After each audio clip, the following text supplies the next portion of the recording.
So previously, we would look at a single population and some measurement on that population and some statistic, proportion or mean usually. Now we want to look at two populations in order to do a comparison between their statistic, either proportion or mean. So first, let's look at comparing proportions for two populations. And I just want to go through this and illustrate it with an example. Let's say we took a sample of people. Maybe this was an observational study over a long time period. And we started with these people in their 40s and followed them through the rest of their life, maybe the next 30 years, let's say, maybe not the rest of their life, say in the next 30 years, and we see if they were diagnosed with cancer or not. And let's say we want to compare the rates of cancer diagnosis between males and females. We might be interested in, is there a difference? Is there a gender difference in the rate of cancer? So say we take a sample. We've got our two populations. In this case, are going to be males and females.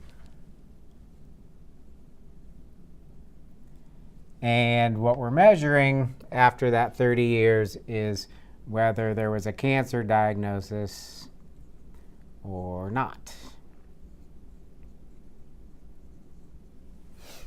And say we had in the males 4 cancer diagnoses and 13 not, for a total of, we had 17 males in our study. And say for females, we had 8 and 16, total of 24 females. We'll put a total column on here too. So that means we had a total of 12 cancer diagnoses and 29 no's. Notice both rows and columns add up to 41. Okay. So here's our sample information, and we're interested in proportions, right? We have different amounts of males and females in the study. It doesn't make any sense to compare these raw numbers. So in our two-way table, what we'd prefer to have is proportions, right? So we could redo this table with proportions. At least we'll get a sense of what kind of differences we're looking at here between males and females. No cancer versus cancer. Whoops, had that backwards. Keep them in the same order. Had cancer first, and then no cancer. That 4 out of 17 is 23.5%. And 13 out of 17, well, it's the remainder, right? This should add up to 100%. So that was 76.5%. And then 8 out of 24, that's a third. So 33.3%.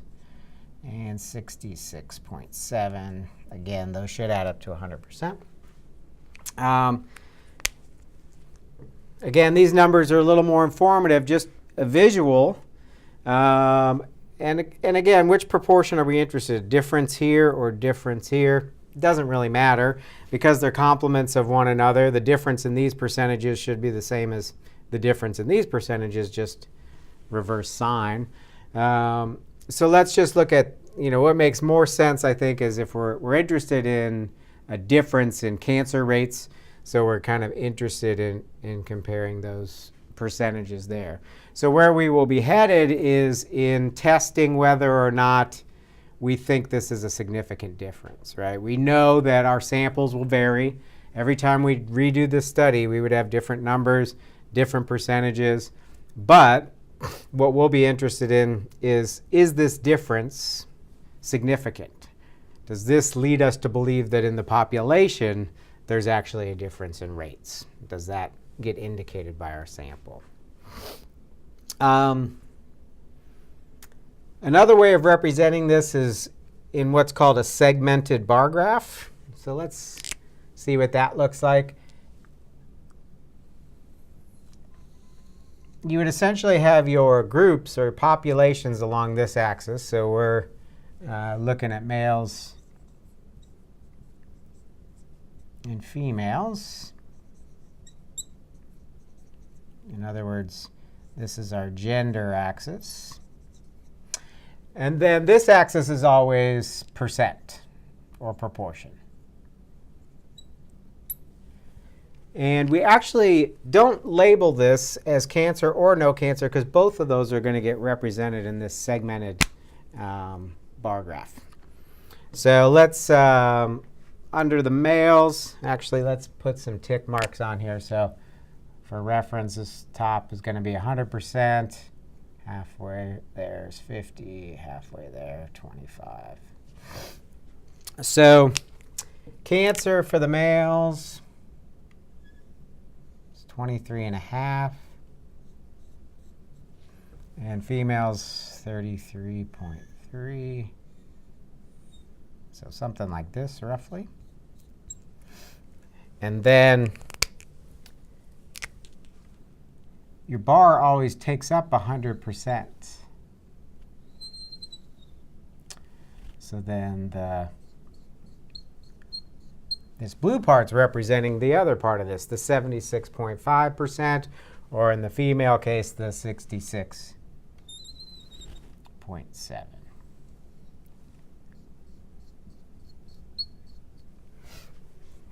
And we should put a legend on here. So in this segmented bar graph, that pink-red color is cancer, and the blue color is no cancer.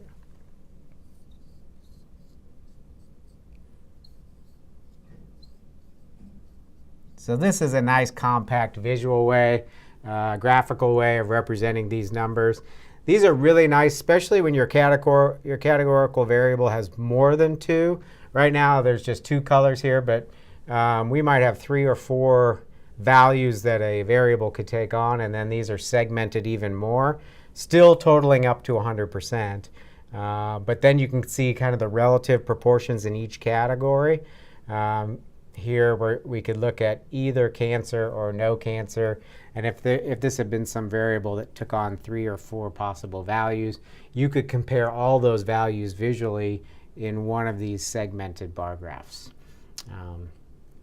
Another thing we can do when we're comparing two groups like this is compute what's called the relative risk.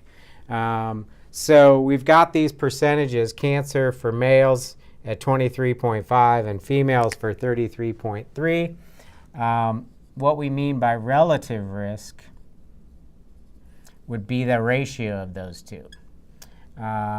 So 33.3% over the 23.5%. So we're looking at their two proportions as a ratio. In this case, this comes out to be about 1.4.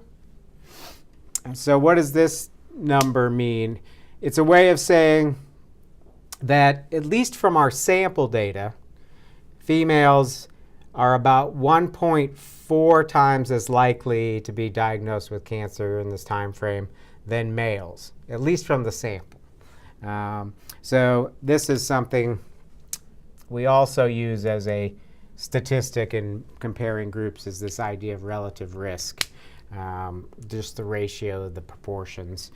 This ratio could go either way. I typically like the larger one on top so that this is always some number bigger than 1. You could have it the other way around, and then the risk of males to females is some amount less than 1. But I think it reads nicer to say one group is 1.4 times more likely than the other group to have that variable value. OK, so